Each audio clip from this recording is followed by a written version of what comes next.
Четвъртата позиция в шоуто ни за скандали, човешки излагаци и други недоразумения заема дебатът между Цецка Начева от ГЕРБ и Антон Кутев от БСП.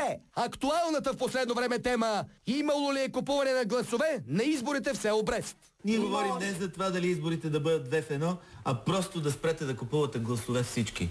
Всички да спрат да купуват гласове. Всички да спрат да допускат такива, нека да ги наречем грешки. Нека да ги наречем грешки. Вижте, купени избори според мен лично не са сладки избори.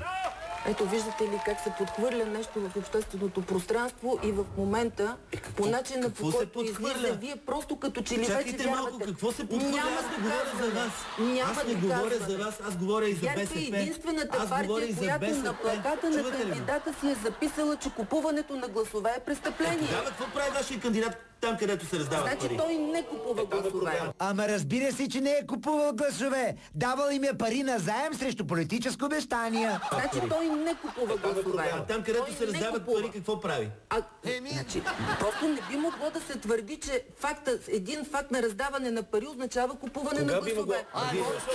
Вие съвсем не вземате за наивни.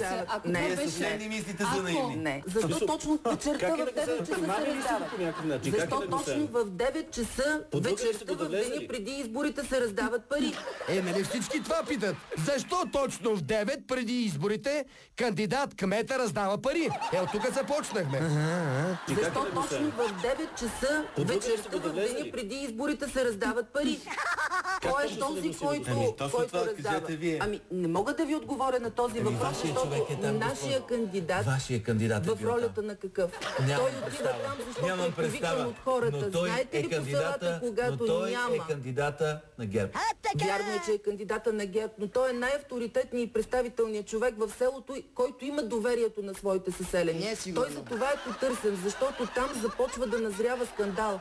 По начина, по който предходната седмица кмета на Голянска община, представител на БСП, е затворил този цех, за да не се стига до ексцесии в деня на изборния ден. Тайна забулва раздаването на пари в село Брест вечерта преди избори. Тайна, друг път. Тайната е доста явна. Но четвъртата позиция